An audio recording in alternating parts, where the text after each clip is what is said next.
Hello, everybody. Welcome to the Love Hour podcast. I am your host, MrsKevOnStage, and I am joined by my husband and co-host, The Kev on Stage. The Love Hour podcast is a place where we talk about life, love, and the pursuit of happiness. Kevin and I are not experts, but we do share our experiences and revelations and all of those things. And we often have guests, expert guests, to help aid in our communication and knowledge in this space and to help you as well. And today we have a very special guest on, someone that I have been a fan of, listening to her podcast for the last few years, and that is none other than Dr. Laurie Ann Watson. Laurie Ann Watson up in this piece. I am so excited to have you here. She is a host of a podcast as well, yes. Foreplay Sex Radio. Foreplay Radio, sex therapy. I always mix it all the way together all the time. And sex and couples therapy. And couples therapy. They have a retreat that they do every year. It's all of it. It's fantastic. You guys make sure that you guys check her out. But before we get too far into it, I will allow you the opportunity to introduce yourself to our audience if they're unfamiliar with you. Okay, so I am a certified sex therapist by ASECT. It's a national organization. And I'm a licensed marriage family therapist and a podcaster at Foreplay. I direct a center of about, I think we have 10 clinicians now in Raleigh, North Carolina, and Greensboro. So we have two areas that we work out of, and we're all sex therapists and couples therapists. And let's see, what else do? I teach at UNC Chapel Hill and Duke in their medical communities and their medical, all kinds of different branches of the medical community there, and all sorts of programs. And that's what I do. I am so excited. Go ahead, She's Kev. also going to be at the Raleigh show next week. Yes, I am. So if you buy tickets, the Thursday show is sold out. Wednesday still has tickets. Oh, that's so fun. Okay, perfect. So just want to throw the tour in there because I'll be promoting it. Yes.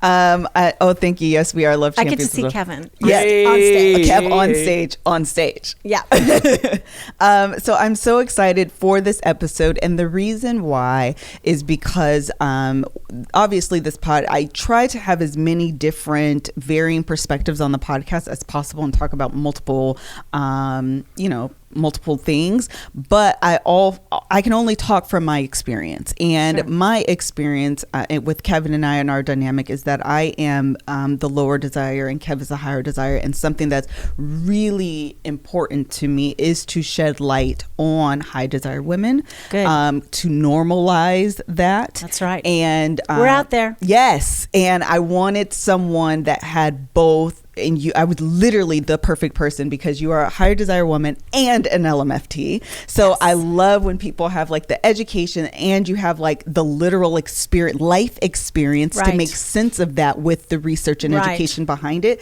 So I'm like, this is perfect. And it's going to be so great because I know the information that you're going to offer with these women it's just going to be phenomenal. So I'm like super excited, and I keep kissing this mic. I'm going to move it. Okay. Yeah, it's very gross. I did not like that at all. Gotta kiss other stuff. Okay. We're going to dive right in. Just a suggestion. Yeah, yes. Just throwing it out. It's Valentine's Day. Right? You get it on Valentine's Day.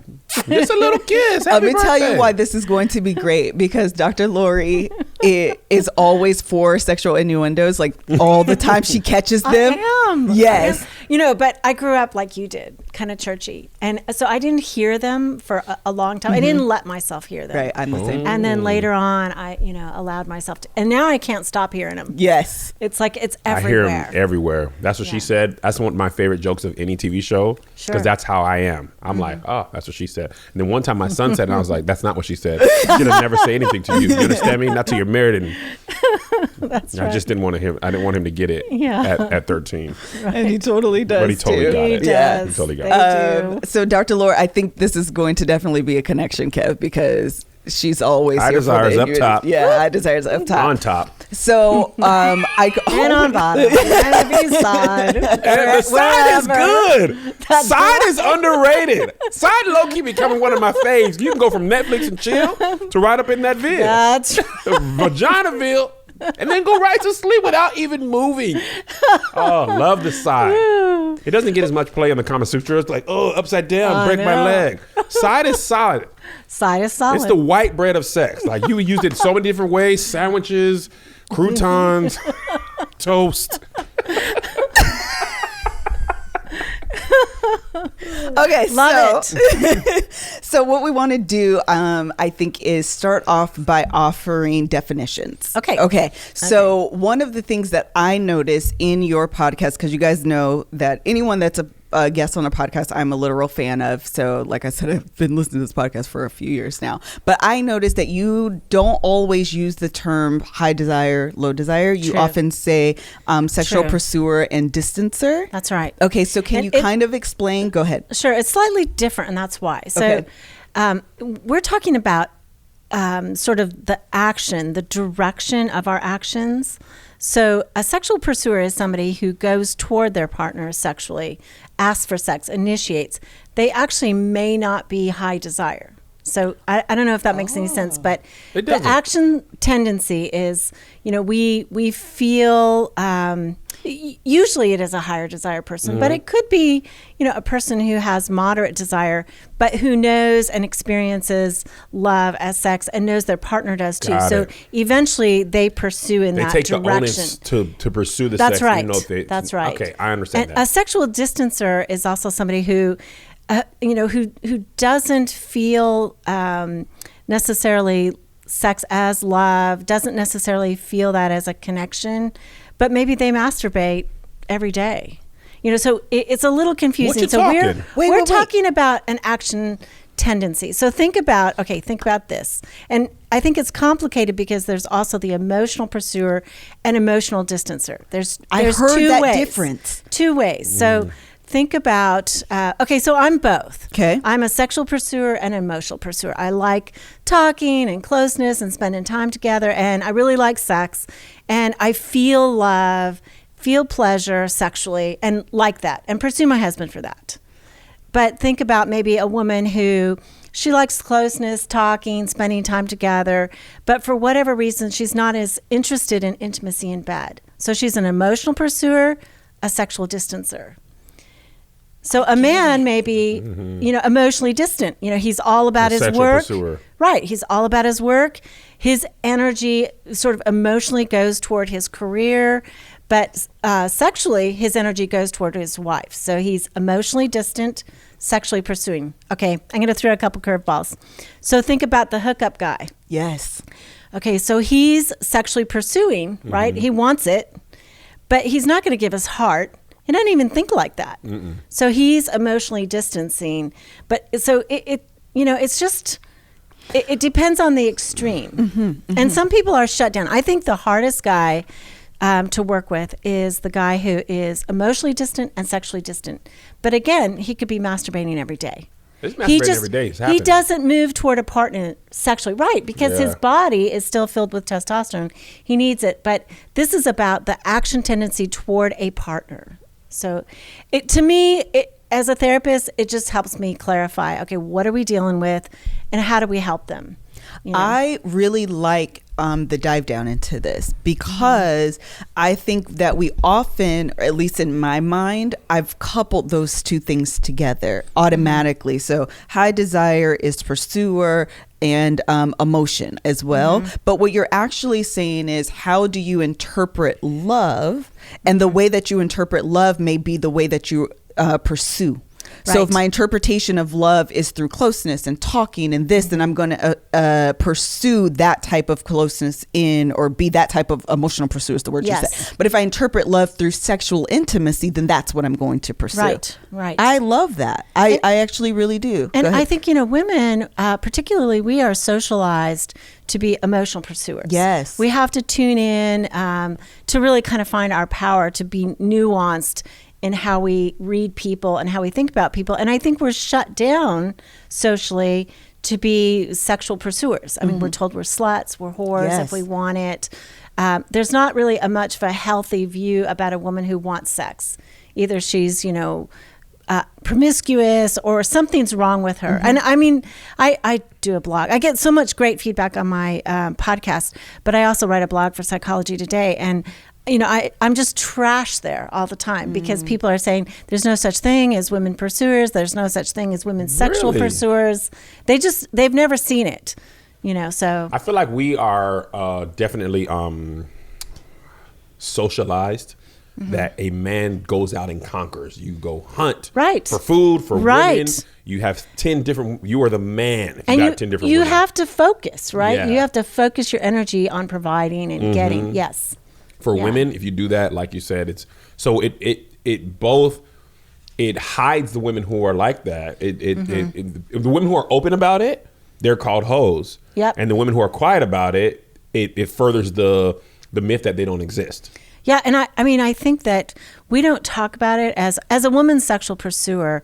I've just recently told this story. I've told all kinds of stories on the podcast. But George, actually, my new co-host, you know, he makes me feel really safe. Yeah. He's a really good container and holder of, you know, material and what I say. So I feel even better there. But George Fowler, he's the bomb. He's really great. Yeah. So what I was saying is, you know, when I was a little girl, I mean, I somehow or another, I got the message from my mother that sex was okay and sex was good. But I think as a grown woman, when I got married, I remember asking my girlfriends, this was like the first few months of marriage, and they were all talking about, you know, their husbands and all this. I said, well, what do you do when your husband says no? Crickets. You know, just dead silence. They looked at me like, well, what do you mean? Our husband never says no, and we never ask. Right. There's never room to ask. Right. You know, he's asking us, and I just remember feeling like just this tremendous shame. Like, what? You know, I felt so embarrassed, and that's why we don't talk about it. That's why you don't hear about it. Yep. Is because the high desire woman is not going to chime in at the cocktail party when all the other women are saying, "Oh, my guy's pawing me. You know, he's all over me," and we're not going to say, "Oh, mine's not." Nope. You know, because you feel like, what does that mean? I'm unattractive. Yes. I'm not desirable. I'm not wanted. And so all that, you know, the logical way you make sense of it is that there's something wrong with me. Right. Yep. Yeah. So you're not going to talk about that. So that's why you don't hear about it. Oh my gosh. I want to come back on this point really quickly, but we've run I want to come too. several laps around this already, and running is important, but you need to do that with great shoes. So I want to tell you about Rothy's. I was running errands all weekend, Melissa.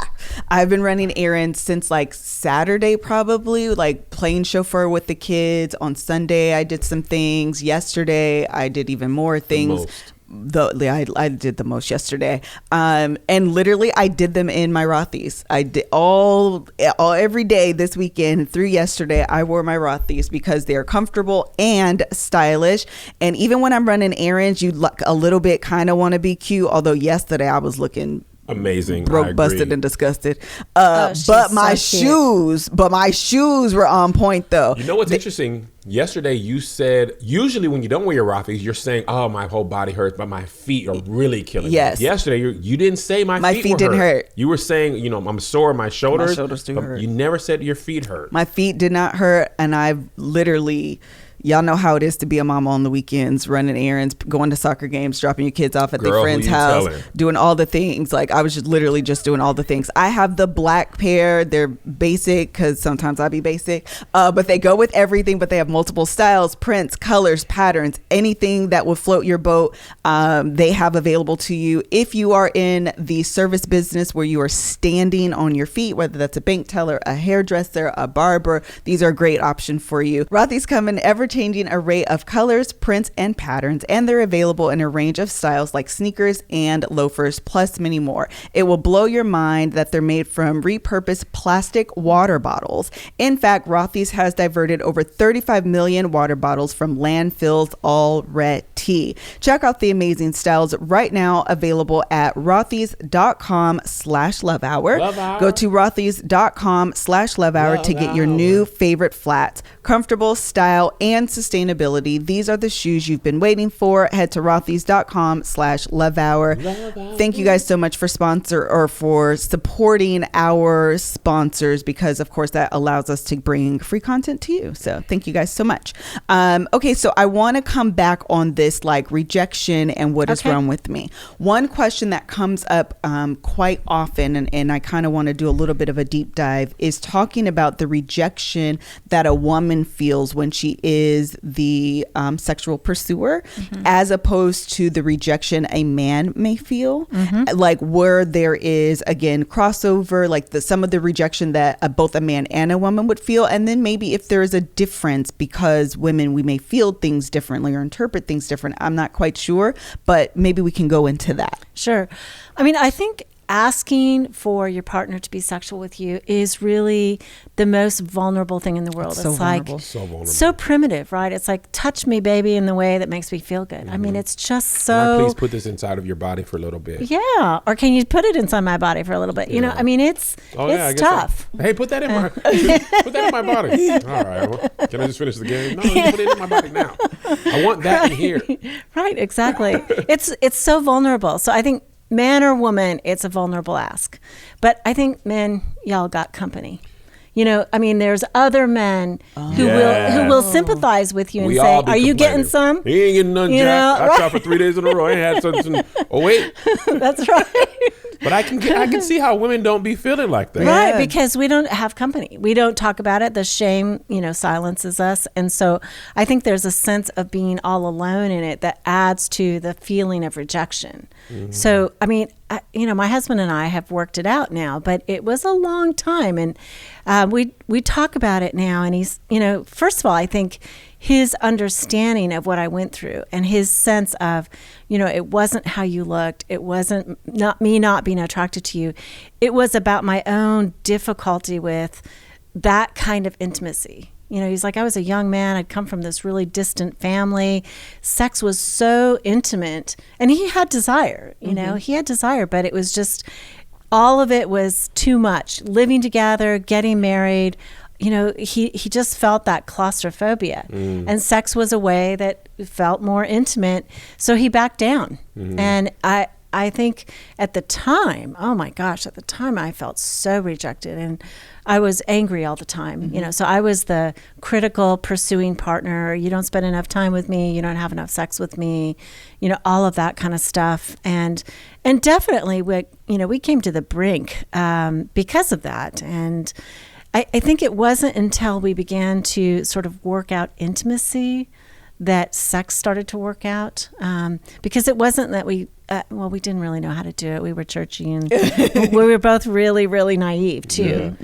So I think for me also, sort of having been churchy and all this was like, okay, woohoo, we're married, everything goes, it's gonna be so cool. And then it's like my partner didn't really want to do everything. It was like, oh no. So I had also, I think, that sense of, am I too much? I think that's what the pursuer goes through, is sexual or emotional. I'm just too much for you. As a person. Yeah, I think that's an important distinction. Like, not this ask is too much. I am too much. I am too much. Yeah. Yeah, because I think, when we come out of childhood, so this theory that we've got going in terms of pursuer and distancer actually comes out of something called attachment theory, which is rooted in science. It is the most researched theory. And we come out of childhood with 3 different styles. So one of them is a secure attachment. And this is usually a family where there was enough affection, there was economic security, and you kind of had both parts, good structure, good love. And so you come out of childhood thinking, I'm an okay person. Yeah. I deserve love. And, I should be loved both sexually and emotionally. And, that really makes a difference in terms of how you relate. You're not anxious. You have mood stability. Whereas when you come out of childhood with either avoidant or anxious styles, so the avoidant person comes out and it's like they didn't get enough hardly at all. So they protect themselves. They say, I'm not going to need. I'm just not going to need too much. That was more my husband's style, to let himself need sexually, to let himself need emotionally. I'm not going to open myself to be vulnerable. Right. It was to be rejected in childhood. So his inner vow is what I call it, was to grow up and say, I'm just not going to need. So his growth path was, how do I let myself need to somebody who wants to give to me? And I was more anxiously attached. So it was like I grew up, my caretakers were intermittent. Sometimes they were there, sometimes they weren't. So I just didn't know. I was always like anxious. You know, is it safe to need? Do I need to back up and take care of myself? Do I need to be independent? So, you know, you come out of it, but basically you feel a little frenetic. You know, you keep the ask up, you keep the pressure on, and usually pursuers end up being critical. So it was a perfect setup, right? He didn't need, but I kept criticizing him. So he's like, okay, so I am not enough. Right. And I'm like, damn straight, you're not enough. Right? Right. And that's what I'm feeling, because I'm feeling abandoned. Right. And I'm feeling like not given to, and oh my God, you know, I'm in this for life. What are we going to do? And so all the messages he got were, you know, I'm failing you. I'm being rejected because I'm not good enough. I can see that. And mine was like, I'm being deprived. My needs are never going to be too much. I'm not a very good person because I demand too much. You know, so this setup is an emotional problem in most marriages. I mean, to some degree or another, we go through that. Yeah. But I definitely went through that. Do you have a question? No. So my question is, they're saying that you're so open, and I'm like, this is why I love you so much. Like, honestly, I appreciate all I'm getting more open. I mean, I've told the whole world now that I masturbate. Like, last episode was on masturbation, and I'd never talked about it really openly before. And George was asking me, and I told this story about how when I was like in my 20s, I was in a dentist chair and I had to be put under, and my big fear was I was gonna like come out of anesthesia and tell the dentist that I masturbated. That was my big confession. Hey, and so I thought, you know what? So since I've told the world, mine's pubis, baby, yeah. That's right. That's so great. So now that I know and have told everybody that, I can go to the dentist. Schedule that appointment. I can go to the I can say clit on the radio. Clit on the radio. That's right. So what funny. is this? Clitoris. So my question is, for those people, I mean, now that you're like on the other side. It's funny because let me just say this. Yes, just say this. Churchy people, lots of us, yes, we cannot fathom the idea of masturbation. Oh, I know. It is taught that it is sinful and wrong. I know. I'm here to help you guys break every chain. Yeah, that includes the masturbation chain. That's Sorry, right. Tasha Cobbs. I don't know if that's what you meant when you read it. Is that when you wrote it? But the masturbation as a healthy exploration of sexual beings is not taught. That's the right. opposite is taught. I don't know how for women. When I was a kid, I didn't never hear it directed towards the girls in the youth Bible study. It wasn't. It was just boys Another don't do that. message, right? Yeah, another message that said, girls don't do that. Just silence. Boys don't do it. Girls, we're not even going to mention it. Right, so. one way or the other. My churchy experience was, if you did it, you could become demon possessed. Oh, demon wow. possessed. It wasn't that you grew warts on your hands, it's that you could get a demon. That's It's a scare tactic. That's a orgasm. It was a serious It feels scare so good. You tactic. don't Yeah, even that's look a like scare demon. tactic. That's right. That's right. Woo! I don't think people in church, when I was growing up, I don't think they were having healthy sex. It's normal. It's normal to masturbate. You know what's funny? We had to talk about sex with our kids, and me and Melissa had to decide, what are we going to tell them about We this? did. Because there's Had to have what a we were question. taught, there's what we Yes. now feel, but there's that feeling of like transition. Yeah. From your, because mind you, we're 36. These thoughts are at most 2.5 years old. Mm-hmm. At most. I remember, I think we talked about this, I don't remember what episode. Pastor wrote or had a video series about masturbation, why it's healthy and sex, okay, and used scripture. And I showed it to Melissa, and we just like watched it, and then we're just like, nah, man. Right. That's crazy talk. Mm-hmm. You know what I mean? That was about 3 years ago. So we got 33 years of our life is this is wrong. It's hard to go to this is right. All we want to do for our kids is if we can just start them up with a healthy view from the beginning, Right. of the whole purview of sex, STDs, children, Right. all, pleasure and all that. Hopefully they're not starting from the same place that we are starting from. But a lot of people, I know church people are like, ooh, masturbate, I can't touch that. That ain't even for my husband only. Mm-hmm. You know, but if it wasn't supposed to be touched, why you can't tickle yourself? Yeah. But you can tickle yourself. Yeah. And all children do it. Yeah, and we pop little girls. Don't play with that. Yeah, and they pop little boys too. Yeah. But, They both pop me. Both are I getting was like, popped. play with my door stopper. I can't. My question to you is, now that you are at a point where you're, a confident woman in being a sexual pursuer, like, what are the steps that you can maybe give to other women out there that are in this space and all they feel is the shame associated with that? I don't want to say title, but like kind of that role. Well, right. I mean, if you do believe in God, I mean, you have a clitoris. That the only function of the clitoris is for orgasm and pleasure.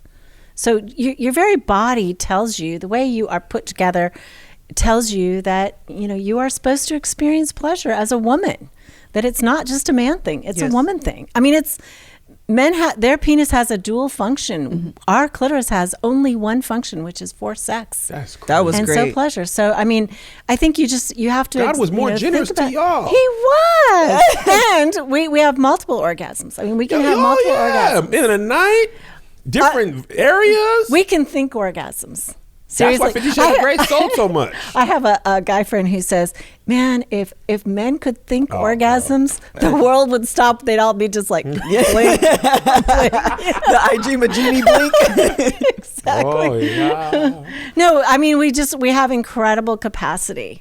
But I think that we're shut down because we don't surrender to our bodily pleasure. Mm-hmm. You guys we're are not Captain taught Marvel to do that. before she had those shackles taken off her power. Mm-hmm. The powers were holding her back, and then they broke the shackles. She was like, "Oh, these are my powers. This is my power. That's your my superpower." That's right. Clitoral. I love it. We're best friends over here. I know. Our Desire crew is loving this episode. I know they are. That's too. right. That's right. What was that? I think also I think body image is a huge part that really inhibits women, and they're so hung up. It's like, they're on top. Oh, he can see my saggy breasts, or he can see the dimples on my thighs, or I hear women so critical about their bodies that they cannot feel their bodies. They're just watching. They're watching with criticism, and they're not inhabiting what they're feeling. So I got a little solution. Go for it. This is just a technique, but what I suggest, first of all, take a deep breath, like to truly learn how to meditate. That's helpful in terms of focus, but also squeeze your Kegel muscles. So, because it's very hard. It is. It's very hard to squeeze your Kegel muscles without concentrating. Mm-hmm. And it's like it sucks your soul into your body. Does. Right? Mm-hmm. Yeah. Listen, these Kegel sucks your soul right into your body. Kegel muscles are so you come into your... It centers you. It centers you, yeah. I like it. You feel your pelvis again. Yeah, you do. I did it and immediately was like, I'm here. Did it right now? And it can feel good. We did it. We can do it without. Yep, we're doing it right now. Everyone in the audience. It's been enough episode. Everybody finna go into the house before the kids get out of school.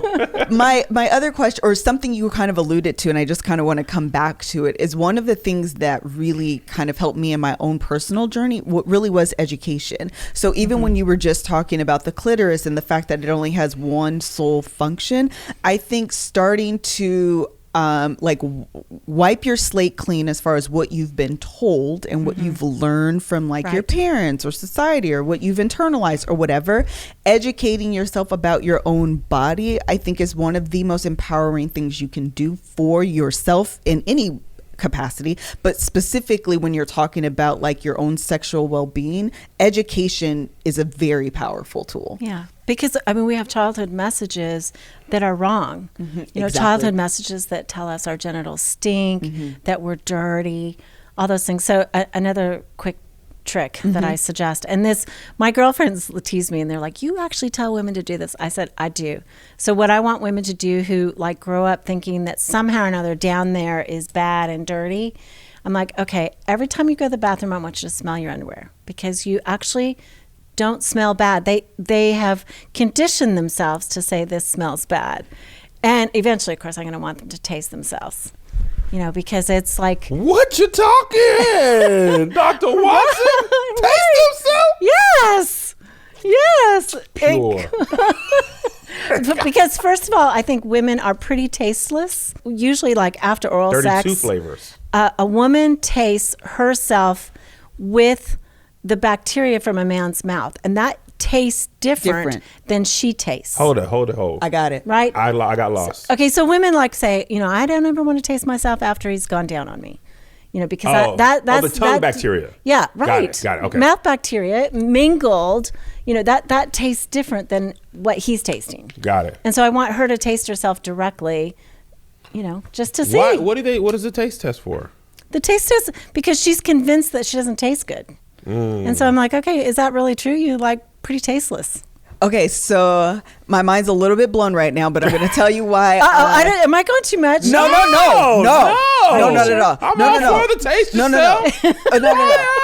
I actually, some people don't like their boundaries to be like pressed. I actually do like my boundaries to be pressed because it just helps me grow. And I like to grow. So, but I'm going to tell you, so my hesitation in this is simply because I'm like, I don't know. But what I like about it is that you are right. Yeah. The fact of the matter is I have internalized ideas about what I smell like, what I taste like. I can't do this, I can't do that because you know what I mean? So I have my own kind of things that I hold on to.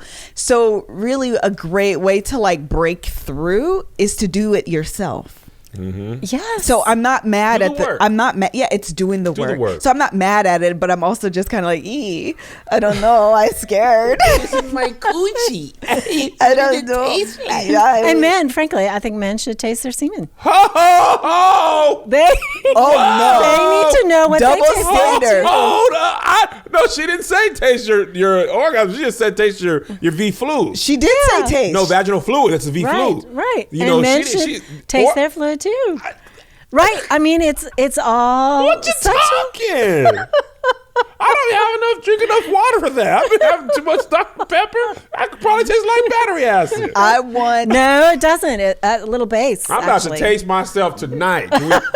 She just talked about the pH scales. Yeah. It is. Alkaline water. I really haven't been drinking no soda. I be heavy on the alkaline. That's good. I probably taste amazing. Alkaline semen probably tastes rich.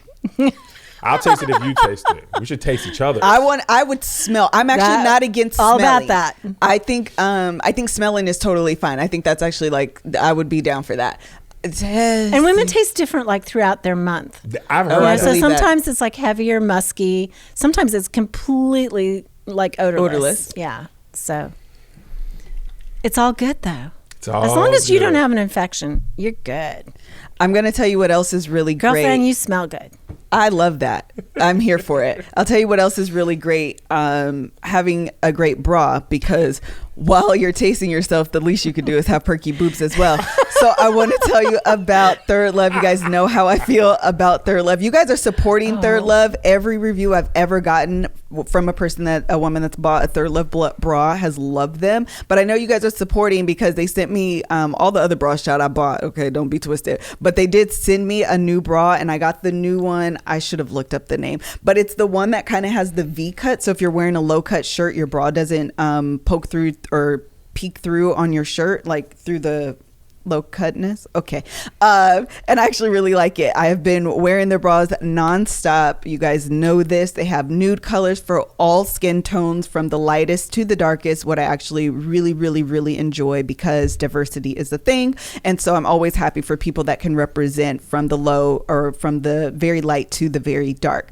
They have over 80 bra sizes. They have their signature half sizes. You go online, you take their Fit Finders test. After you do it, they do a suggestion because like most of us are out here wearing the wrong size bra. That's why our shoulders hurt. That's why our backs hurt. That's why our bras are not high and lifted up. And these are the things that we need in our lives. ThirdLove knows that there's a perfect bra for everyone. So right now they're offering my listeners 15% off your first order. Go to thirdlove.com/lovehour right now to find your perfect fitting bra and get 15% off your first purchase. In my last pictures that we just posted on Instagram, you guys were talking about my arms and how they are like Michelle Obama, Angela Bassett cut. Oh, yeah. If you guys want these arms, I'm trying to tell you what you need to do, and that is join OPENFIT. Going to the gym is hard. Don't nobody got time for that. We are busy women. We got things to do and kids to pick up. So being able to turn roll out of bed, turn on the TV, and start working out from the convenience of your own home in your living room in as little as 10 minutes a day is the way to go for the busy modern woman. Sculpt your body in the convenience of your own home. No longer worry about others watching you work out or feel the pressure to keep up with your peers at the gym. OpenFit brings the gym to you and is great for all fitness levels. OpenFit has changed the way we work out. Kevin works out by texting and you can join right now by texting my code LOVE to 505050. You can join us on our fitness journey personalized just for you. Right now during the OpenFit 14-day challenge, my listeners get a special extended 14-day free trial membership to OpenFit when you text LOVE, that's LOVE, to 505050. You will get full access to OpenFit, all the workout and nutrition information totally free. Again, just text love. Bless you. Excuse me. You're welcome. Or yes, bless you. I was going to say you're welcome. Again, just text love. That's LOVE to 505050. Standard message and data rates may apply. All right. So after you've completed the taste test, which I don't think this is a bad idea. Are you willing to do it? Yeah, I don't know about all that. Being able to say it's not a bad idea and Melissa do it. Are you really going to do it? Absolutely. You know what? I thought I was freaky. You said that. I was like, oh, Dr. Watson, I'm hideous. But I'm all about it. I don't know what's going to be done there. It creates flexibility, right? Because then you can have oral sex at different times after you've had intercourse. Then the guy's not freaked out by tasting himself. Oh, I got you. You can kiss after, he's gone down on her and she's not freaked out. I mean, it's good. It's a lot of flexibility. I think what you're saying is it's get out of your head. It's in your head. There's a fear. Sex tastes. Sex smells. I mean, it is reinterpreting that as sexual instead of stinky or bad. I think we've just heard these messages that are wrong. Yeah. And so our brain associates the smell that is natural with bad and stinky or, That is a good point. That's great. So only ultra clean becomes clean. Your natural state is not clean enough for sex. Right. I don't like it when my husband uses mouthwash before we have sex. I want to taste him. I don't want to... I hate it. Like after dinner, I'd rather taste wine on his breath than, mouthwash. Yeah, get in. Although maybe after the gym, the shower is really good. Yeah. Oh wait, you there should are tell us certain things. Okay, you gave us a tip before we started about after the gym. Great sex happens after the 30 minutes. Yes. After the gym. Okay, say it Before again. So after exercise, basically that 30-minute window, you are more easily aroused. Your body is basically warmed up, right? It's revved up. And so everything works better. I'm learning a lot. I didn't think I was going to learn this much from this episode because I'm not the target person, target market for this as a higher desire woman. I'm not a higher desire woman, but I'm learning a lot. I am a higher desire though. Sexual pursuer. Pursuer. And Dr. Laurie has all the tips. I never have been pushed in the love hour beyond my comfort zone. Really? No. Until you said, Tasha, no. I'm always like, yeah, let's do that. You said, Tasha, so I was like, whoa. Let's pump the brakes. Taste myself? No. Yes. Kombucha girl. Kombucha's not good. Okay, so one of the things that I think people have to... I'm so looking forward to come and see you. Oh, I'm going to hit you. In North Carolina. Yeah. Oh, the show's going to be great. You know what's great about this? This year's tour is called Slightly Problematic. I get to do marriage jokes and jokes that I cannot do at churches. Yes. So it is my personal favorite set so far. Sure. Because I have the shackles. Now, sometimes my audience is like, oh my gosh, Kev. But it's only if they haven't been watching The Love Hour. If you watch The Love Hour, there's nothing I say on stage. Right. Matter of fact, the stage version of me is not even as crazy as The Love Hour. Really? The Love Hour and Dear Kev are way more risque than I can even be on stage. Kev be out of pocket. I'll be out of pocket. So, but usually I'm really churchy on stage. And I will be, but there's some marriage jokes in there that it reminds me of when I first started stand up and I wasn't like a Christian comedian. I was just another guy. So there was no expectations of what I could or couldn't do. Yeah. Right. And that's why this year's set is my personal fave. Fun. Oh, yeah. Talk about sex, strippers. It's a whole thing.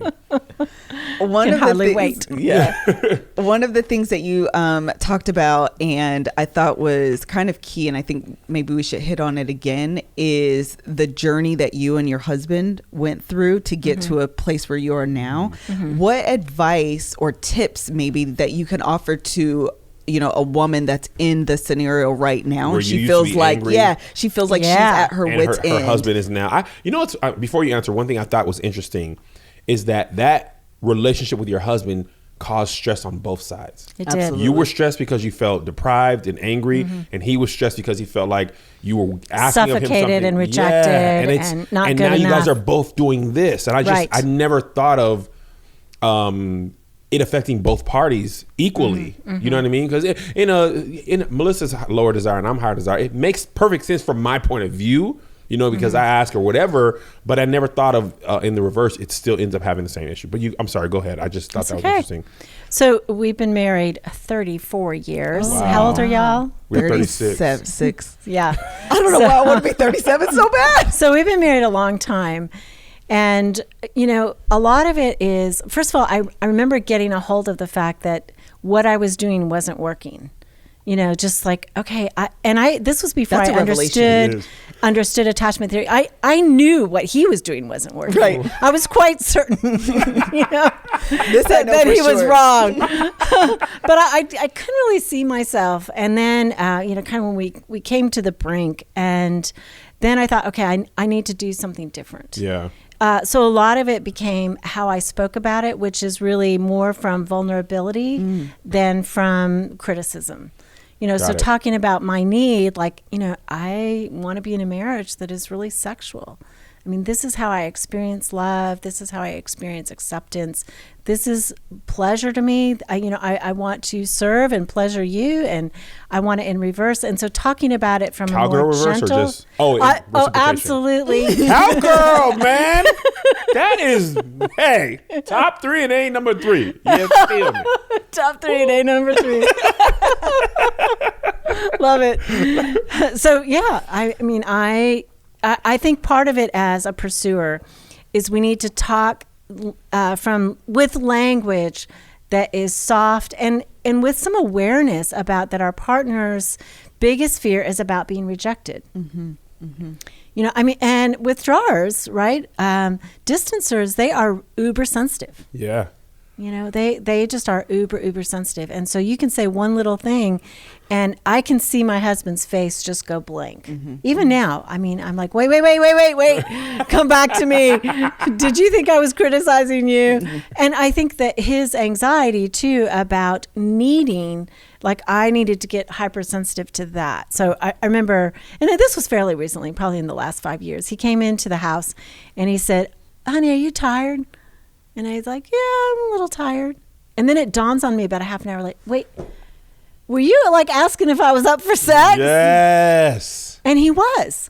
Because And that is that. because he was anxious about what if he had to ask directly and I was going to say no.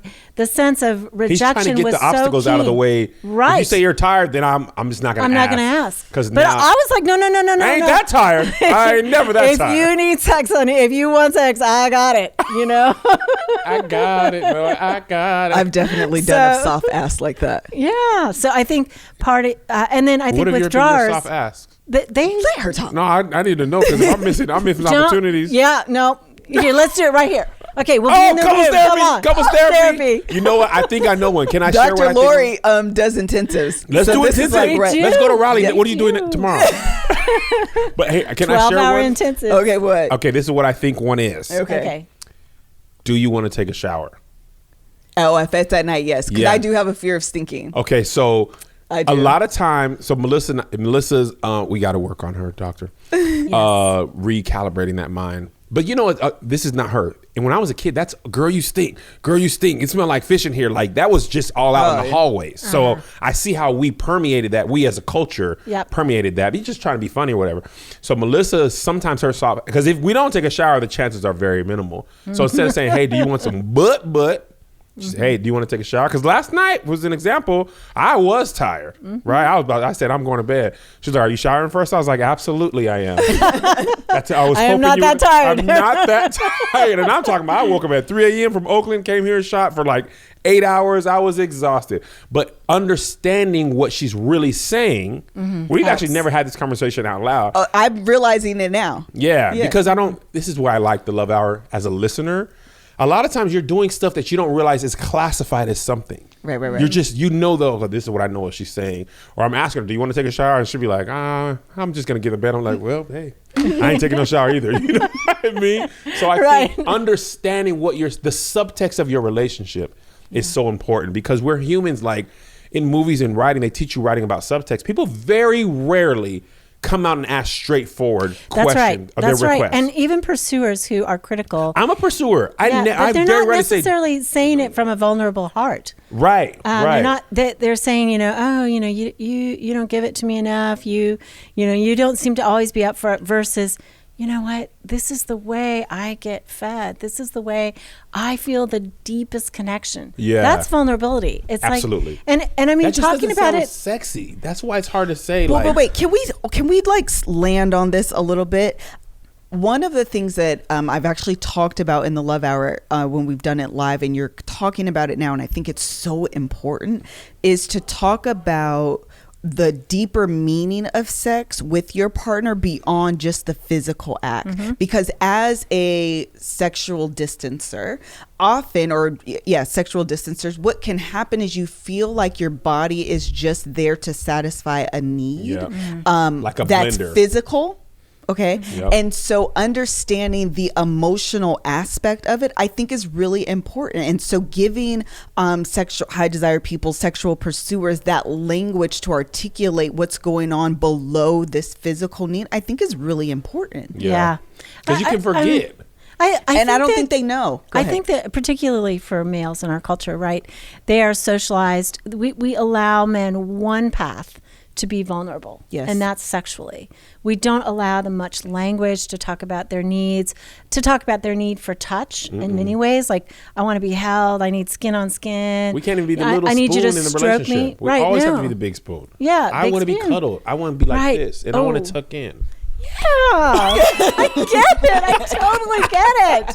I love that. Hold me sometimes. I had a rough day. Right. But I also think for sexual distancers that it's not always about not having desire. It's that sometimes desire and the experience of sex is so intense that they're managing that intensity for themselves by trying to make sure that it's the right time, the right place, that they're in the right mood, because it's almost like it overwhelms them. Oh yeah, I could see that. So I think sometimes it's a little different, and I think respecting that, and then also, like you were saying, that the low desire person perhaps realizing that it's not just about I want it. Mm-hmm. It's also I want you. Right. And that to me is, I think, the best ask. That's it's not, a different ask. Hey, you want sex? But hey, I want you. Is personal. It's vulnerable. Yeah. It's you can not feel like separated from the act. Yeah. I want the act of sex. Mm-hmm. I can see myself hearing like, hey, do you want to have sex? Like that is a different and piece of there's like, something. no. Yes, right? Because that's like, do you want a burger? Like, no, not really. Yeah, I'm not in the mood. No, I want you. Oh, well, me. Right. Like, do you want to eat versus do you want to eat Chick-fil-A? Oh, yes, I would like to eat that. You know what I mean? And I never even thought about that myself, of like your mind can separate that act from the person. And therefore, the person hearing that information can feel like this is a thing I can give you, but you're not asking of me. You don't want me, the person.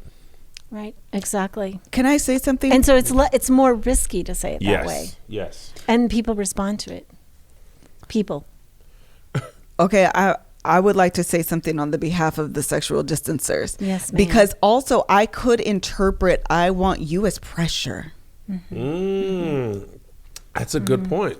Like I felt really pressure good. with that, and so that's now you're scary saying, and no, anxiety. I don't want me. Yes, and I so don't that's a want you. lot of like anxiety-inducing experience. So this is just That's me good myself feedback. personally. Yeah. No, that is good feedback. I think one thing that you said, I don't know, and this was just my experience in this moment. I got hot.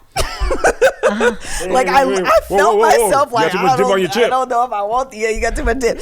So one of the things that like I you felt, got hot, like sexually hot, or you felt a flush, anxiety. like anxiety Yes. hot. Okay. Okay. So when you feel that, where do you feel that?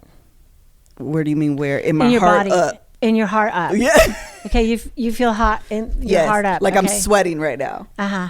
I need my other deodorant. So it's like, okay, so you feel this like flush, like there's pressure. Yes. I'm anxious. Yes. Yeah. So one of the things that you said earlier that I don't know, I responded to a little bit better, and the word you used was softer, and I was like, that does feel softer, was like the interpretation of love. And maybe just because, I don't know, maybe I was just like, oh, that sounds sweet to me. I don't know.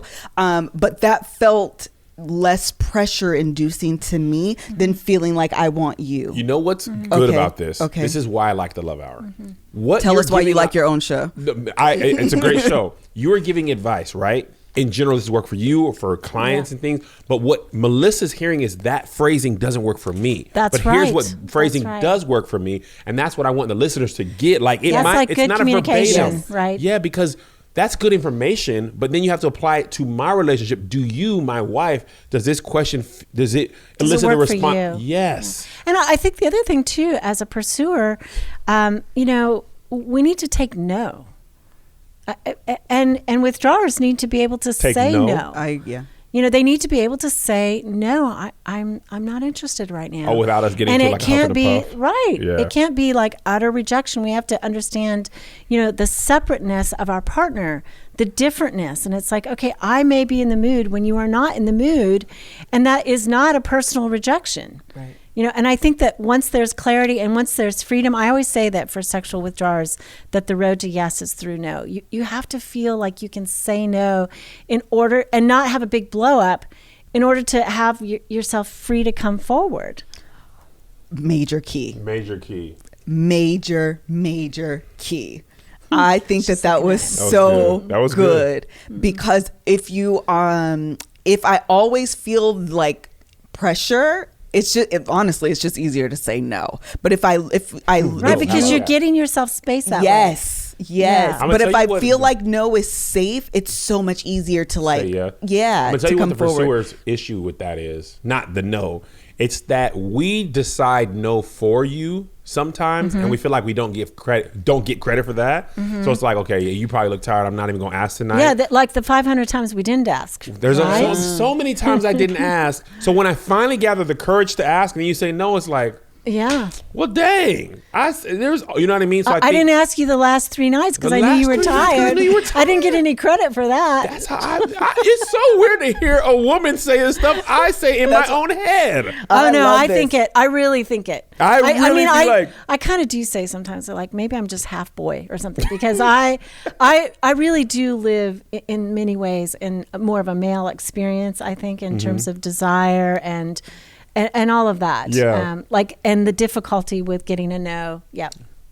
I love that we're able to bring this perspective on the show, because it's just not something that I could speak to. I appreciate you for waiting to get the right person. Oh, it was so important to me to get the right person. I was like, you ain't done higher desire? She was like, I haven't found the person. It was important to me to find. The reason why is because, number one, you live this in real life. Yeah, and so it's so much more than than just the words on the page. Yeah. This is something that you've experienced before the research and like the education piece, and now afterward, and you're just able to articulate it with that kind of knowledge. And again, part of the reason why I said it earlier about the education piece, the reason why I say it's so empowering is because I've learned so much through educating myself. Like, that is the biggest piece of transformation for me, is simply wiping my slate clean with everything that I was taught beforehand, and like inputting new information. That has been like the biggest thing.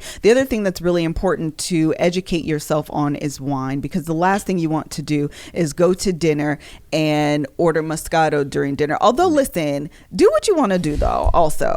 They just look at you crazy. Yes. Plus Dessert. also. Or they tell you no in Rome. So we went to Rome and ordered Moscato, and the lady was literally like, oh, dear heart. No. No. She felt the safeness and comfort to tell you no. I don't think she cared.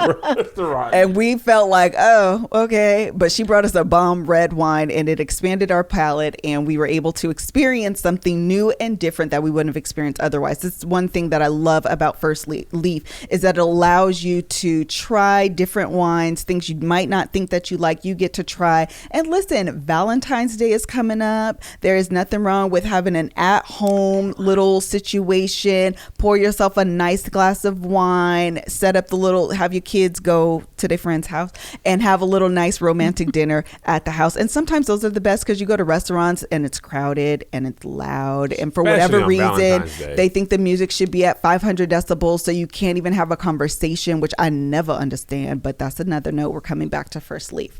I got started by taking the First Leaf wine quiz to assess my exact wine drinking preferences. First Leaf then created an introductory 6-pack of wine, custom tailored just for me, for only $29.95. That is a six-pack of wine for only $29.95. Seriously, this is an amazing deal. When my wines arrived, I tasted and rated them online. First Leaf took my ratings and selected unique wines based on my taste for my next shipment. The First Leaf Wine Club today. Nope. One more time. Try First Leaf Wine Club today, where buying great wine is simple. Sign up with my link and you'll get an exclusive intro offer, 6 bottles of wine for only $29.95 plus free shipping. Just go to tryfirstleaf.com/love. That's 6 bottles of wine for only $29.95 plus free shipping at tryfirstleaf.com/love. 6 bottles of wine, $29.95. Tryfirstleaf.com/love. Okay, great for Valentine's Day. It is fantastic for Valentine's Day, and I actually want to. Well, actually, before we go into. It's just the engineers. Man, they're doing a lot. Everybody thought it was an earthquake every time. Before we go into the questions that we received, and we'll answer a few of them, I did want you to offer your date night advice for sex, because how many of us go out on a date and like at the end of the night, we're about to have a night and it's going to have a good time, and you get home and you are tired, or you are just not in the mood anymore, or whatever, because you start thinking about the next day, and like, child, all the things start happening. So what is your piece of advice that you offer for? So I think people should play first. They should get rid of the kids, like have the babysitter take them to pizza or something, and have wine and appetizers first in your home. Go upstairs, get ready, foreplay.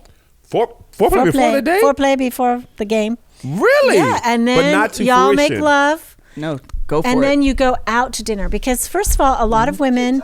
Dr. Watson, you're moving on. You saying have sex before the date? Yes. Full sex? Yes. Oh, yeah. I never thought about that. Because you have energy, you had a little bit of food, a little bit of wine.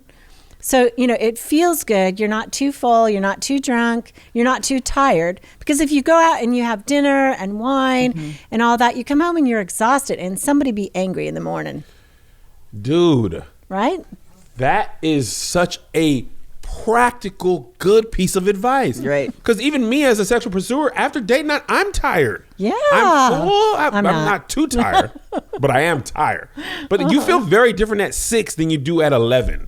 That's right. You know what I mean? Right. Like, and you have energy at 6. Man, what happens when your kids move away? There's so much great. of it of ruining that is down. I got the empty nest. It is so great. I mean, they're like running away from us more and more every day. But when they don't live with you, 13. You can have sex at 3:17. Right. Exactly. But no, I really think, it's a better time of the night to do it. And then especially women, I think physiologically, we often wake up after sex. And if your partner goes to sleep after sex, there's this disconnect. Whereas this way, you make love, you go out and you have that sense of closeness all night long. You're kind of mushy gushy. And you feel that. And then you come home and you can go right to sleep because there's no pressure. It's great. I'm going to tell you actually why I love this idea. It's because low-key morning sex is better than evening sex. I said it. You can at me if you want to. And the reason why is because you're waking up instead of going to sleep. Yes. That's right. And the thing that sucks is, again, the kids. I'm so serious. You got to take them to school. What if they wake up and then they made toothbrushes? Now they're in the room. They see their mom doing something they never seen their mom do before. And now it's weird. Or you're like, what if the kids wake up? There's a time pressure. So 6 o'clock is the best time, is what you're saying. 6 o'clock. 6 to 7. In the morning. Late reservation. In the morning. No, you could do it at night too. Yeah, but morning as I get older, great. Morning is good. Morning is where it's at. All I'm saying is morning is where it's at. Okay, don't at me. Or at me. I ain't going to the gym no more. Because I'll be going to the gym in the morning. That'd be messing up my sets. I think it's I'm about to be fantastic. 388 pounds, full of life. That's the only thing is that But feeling good. you have so many things to do. But you know what? You know what? This is my theory about that. What is it? The more sex you have sensual pleasure, so you don't need as much sensual pleasure with food. That's my theory. Because you eating coochie all the time. You don't have to That's- worry about eating burgers. That's I'm right, full baby. on coochie. You understand? That's right. Me? You taste great, girl. Okay, so let's go through. We probably have 15 or 20 minutes, and we Okay. did receive some really great questions. This has been Good. so Our great. Patreon. Good. And from the Boo Hive, actually. So we're going to, I will answer questions direct from the Patreon as well. But one of the questions we have is, okay, this is a great one. We kind of discussed it, but maybe you can like wrap it up in like a nice couple sentences. How do you deal with the stigma around being high desire and ensuring your spouse doesn't feel bad for being a low desire man? Yeah, that's good because, I mean, again, not something that I would have talked about. I do have his permission now to talk about it on air, obviously. Because I think being a man is to be sexual, right? Yeah. And I think my husband was sexual.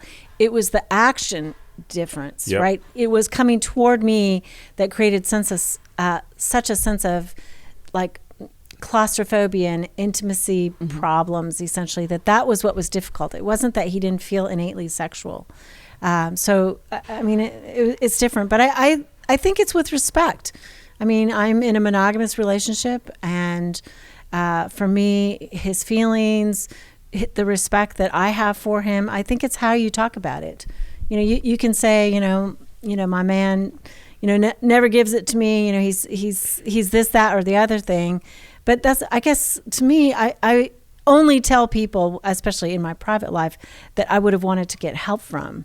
Not just anybody. Right. I mean, shaming your partner. I mean, what kind of behavior is that? Yeah. Right? Yeah. I mean, That's not anybody gonna who get you does where that, you want. that is not going to get you sex. That's going to get you right out of the marriage. Yeah. Absolutely. Because I would never put up with that, and I would never want anybody that I was with to put up with that. That's crazy. Yeah.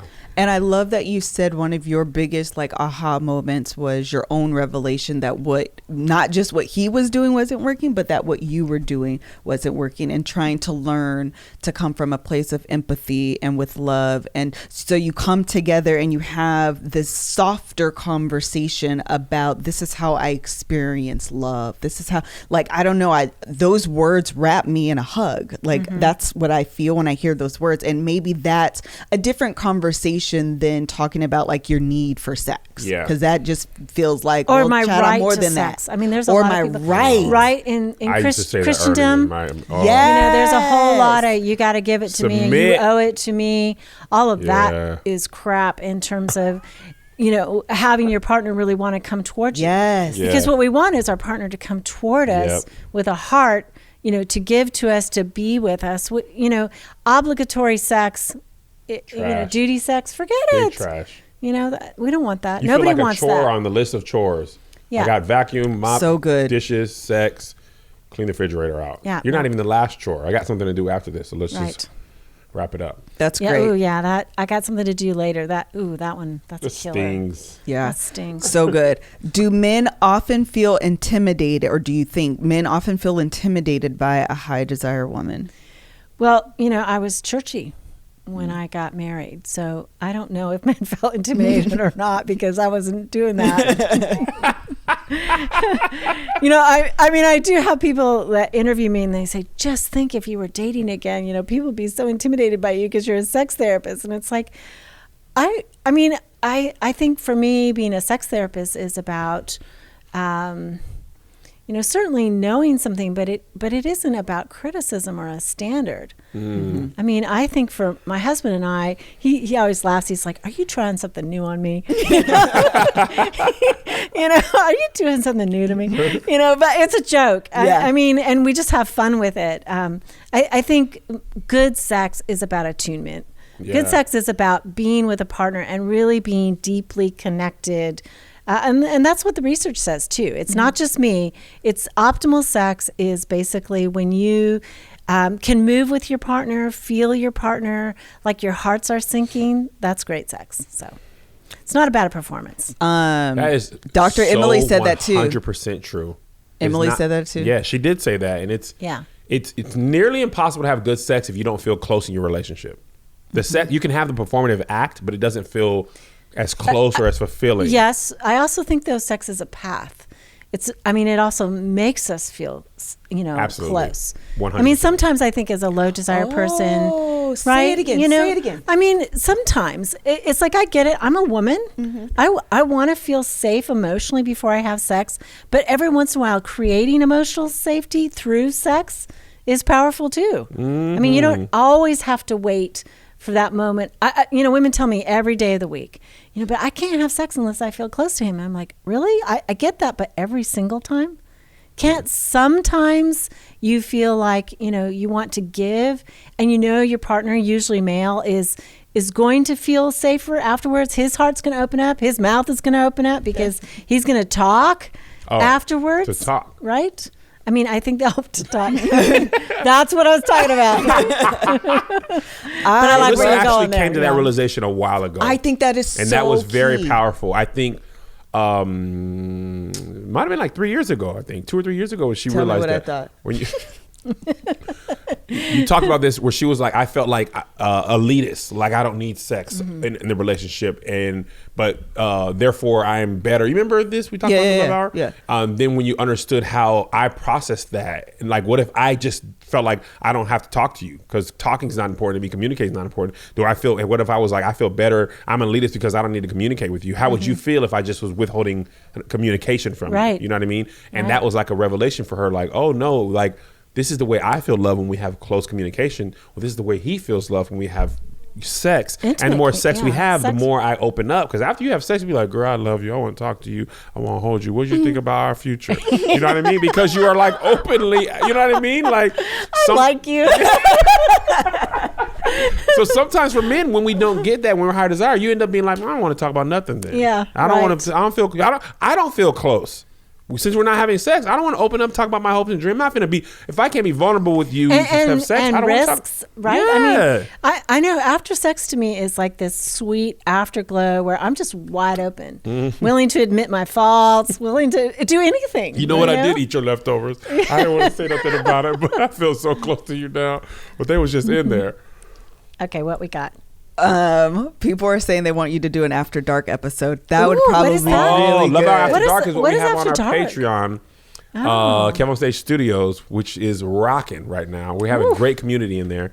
I think you'd be great for Love Our After I do Dark. too. I should totally schedule one with you afterward. Yeah. We can talk about it afterward. It's just where we can go a little further, a little deeper. Yeah. You understand me? A little more balls explicit. deep, if you will. A little more explicit. Yeah, a little bit more explicit. And it allows us to answer more questions because we have more time. Yeah. That's actually a really great idea. Okay, I'll do like one or two more. This one is a big one. How do you deal with the rejection? We kind of talked about this, but I guess I'll ask. How do you deal with the rejection that can come with being a high desire partner? It is easy to interpret that as your spouse not being attracted to you, or you're not doing something right. Especially when you fall into the framework that men want sex, but yours doesn't. Oh, that's a good question. Yeah, I mean, I would say, frankly, I struggled with that for many years, thinking, okay, what's wrong with me? I'm too fat. I'm too this, whatever. I think as I became more of a secure person, I did my own work, and did my own work in therapy. Don't ever trust a therapist who hadn't gone to therapy. That's crazy. Major key. Yeah, really. You I mean, therapy. you gotta do your own work so you can separate your stuff from your patient's stuff. But I think that, like what I talked about, I didn't come from a childhood where I had secure attachment. So I was kind of subject to all kinds of things in my relationships, not just my marriage, but in all my relationships. Yeah. And so I think as I became more secure, I began to think, okay, this isn't all about me. This is also about his stuff and his difficulties. And that separateness really helped me. I will say my third baby too helped me. I was like in the worst shape of my life, but I had a natural childbirth, and I'm not about that necessarily, but it was a very powerful experience for me, and I had renewed respect for my body.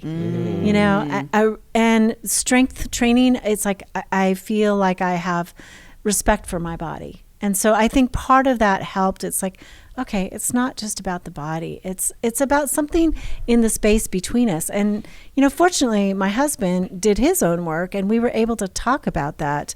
I think probably more than anything in the world, that kind of therapy where you investigate your internal beliefs, like what you tell yourself, that really becomes helpful in terms of dealing with that rejection.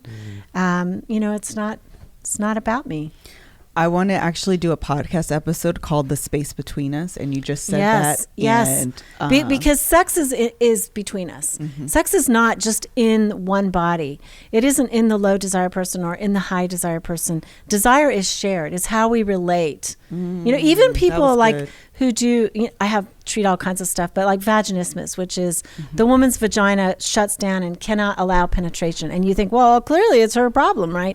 Yeah, but when I treat the couple, as soon as I get her able to allow penetration, then he becomes impotent. He gets ED. It is crazy, but sex is between us. Wow. So, yeah. That was good. Be good indeed. Okay, last question from this. Joshua, how much time do we have? We are muted. We just started. Come on, you guys. Okay. We got lots of questions. I know we do. So last question on this, and I'll go to the live questions. How can you, or do you ever find fulfillment with having just one partner as a high desire person? I just want to say I get this Dear Kev question all the time from higher desire women. I never answer because I don't know how to make a joke of it. And it seems too serious to make fun of. But it's like, my husband won't have sex with me. I don't know what to do. Should I just get a side dude? I get that question all the time. Yeah. And I mean, I think some people do that. My commitment is to monogamy. So that's my lifestyle choice. I think there are certainly people who open up their marriages and do that. I think integrity demands that you talk about it and decide together. I like that. Integrity demands. So that's a good way to say what my personal beliefs are, but that might not be your relationship thing. Yeah, I'm not going to tell anybody how they ought to manage their lives. I would say that, if you don't do it with integrity, you're going to destroy a relationship. Yeah. Even people who have open relationships can still feel that the parameters of their open relationship were violated. Absolutely. And it feels the same as cheating. And the thing about open relationships, so this is my bias, but it's complicated. Like my husband says, God, one woman is just plenty enough of a complication. I don't know how people do it multiple ways. It's like, because we're talking about sexual pursuit and emotional pursuit and withdrawal, and on multiple fronts, it's like, man, you're keeping a lot of balls in the air there, so to speak. You're going to keep balls in your mouth. You can't fit them off. You're trying to catch them in the air. That's balls a lot. in your mouth. Right. Balls everywhere. Exactly. Okay, this is a live question. What potential issues do you see when both people are high desire and sexual pursuers? Nothing. I was about to say that'd be great. Are you kidding? That's the fantasy of every sexual pursuer, is to that wind doesn't up happen with often, does it? It really doesn't, because something happens in between us, even in securely attached people who find each other. One is slightly more distant than the other in some way. So I mean, I think when we're first together with a partner, oftentimes it just feels very fluid, that we are, absolutely in bed all the time. But then, you got to go to work and raise children and, get up. And so there's difficulties that happen in a longer relationship that impact that. But I think that's the fantasy. I will say, though, I do know people who have a lot of sex. And sex is not where they fight out this power struggle. I see one couple, and they literally have sex and have for 20 years twice a day. Oh, wow. They wake up day? every day. They wake up that way and they go to bed that day. I'm like, man, that's amazing. But they just, they're both made that way. But they've got other issues. I mean, we're going to fight out sort of the issues of pursuit and distance somewhere. But they don't do it on the sexual field. Wow. So. Okay, this question is, does sexual trauma have a greater effect on a low desire person? I will say this for that question. I think on the 20th, which might be next week actually, I am going to be talking to a trauma specialist. I don't know if that's the right word. TS. About how sexual trauma impacts romantic relationships. So stay tuned to that. That's going to be a great episode. Good, and you need to do a whole segment on that. So, it depends on when the sexual trauma happens. And sexual trauma, if you've been traumatized in childhood, you can hardly come out of childhood with that without being insecurely attached. So, when we're young and we're violated, right? I mean, it's going to change our experience of life forever until we get healing. Mm-hmm. Yeah. And I do believe there is healing and you can be fully recovered. But let's say you have a good childhood and a stranger, God forbid, rapes you, and everybody around you says it wasn't your fault, and you're handled sensitively by the police. Do police handle anybody sensitively? I don't But it's like some of them do. But there's support for you. You may come out of that and be able to recover much more quickly. Yeah. So I think some of it is the age, and it depends on your existing attachment style. If you get violated in, let's say in college, date raped or something, and you've come out of a background that says, basically, my father was erratic, he was an alcoholic, mom was mousy, never protected me. I mean, yeah, you're not going to be able to fully enter sexuality. Yeah, that makes sense. But I can hardly wait to hear what's happening next week, because I would say really important, very healable. You can be well. You can then again, have sexuality as a gift to you. So do that. Have sexuality as a gift back to you. That was good. Back to yourself. Very good. Yeah, that was good. Okay, do we have any other questions here? Kevin, do you have any questions? No. I'm tasting tonight. Are you really going to taste test? Absolutely. The taste test I tonight. can't be the ridiculous person and then not match my own ridiculousness. That's right. I'm not even going to say it's easy. I'll update you guys on the Love Hour After Dark. That's right. Can't be talking about tasting myself, actually doing it and talking about it publicly. That's But good. LHAD, oh, you'll know about the taste test. Oh, yeah. I think that's it. Did you have anything you wanted to share? I'm trying to see if there's questions come. Oh, whoa, hold on. But also, Doughboy has to go somewhere, so okay. we have to respect his time. Okay, there's nothing there. There was like a ton of updates, but I think that was it. Did you have anything that you wanted to share with our, like maybe something we didn't cover? No, I mean, I think this is fantastic. I think you guys are doing a good work. Thank you. In terms of, helping people talk about subjects that, especially if we grew up the way we grew up, there's repression and difficulty. And so I'm grateful for you. I really am. Thank you. Yeah. Melissa does all the work. Thank you. I just be coming up and talking crazy. She does all the pre-work. I'm late. She does all the pre-work. She books the guests. I come on like, who we have to? Oh, Higher Desire. On the way here, I was like, oh, snap. And then I just come here and say ridiculous stuff. Yeah, hilarious. Well, for anyone who is interested in following you, finding you, can you provide them with your socials and the podcast? Sure. Okay. So the podcast, Foreplay Radio, Sex and Couples Therapy on iTunes. And you can find me anywhere podcasts are, definitely. Awaken Love and Sex is my direct website. And we're on all the social medias. So Foreplay Radio basically on Facebook and Twitter and Insta. Yeah. And if you're interested in following the podcast, they are actually tagged on my Instagram. Thank you. As well. And I'll share it on my personal MrsKevOnStage page as well. But she's tagged as of today, which is Tuesday. So by the time this comes out on Thursday, you'll be able to find her information as well. I think that is it. In the meantime, between time, stay tuned. February is going to be a great month for the Love Hour conference. I will be doing the giveaway this month. We still have tickets available. They will be on sale this month. And then I also have something else very special that I'm going to do for just one day. And that probably gave you an idea of what it is. It'll be for 24 hours, one day. We are doing something very special. So stay tuned to that. If you're interested in attending the Love Hour conference, make sure you stay tuned for that. TheLoveHour.com for tickets. Again, that information is available right now. And I think that is it. Kevin? Goodbye. Me? Thank you guys so much for joining us today. Thank you, Dr. Laurie Ann Watson. Every time I say your name, I hear your intro. Couple sex therapy, author of something. Wanting sex again. You're wanting sex again. Yeah, I hear it in my head all the time in your voice. It's quite funny to me. That is it. Make sure you guys follow Dr. Laurie. Thank you guys for joining us today. Until the next episode. Bye. Peace out.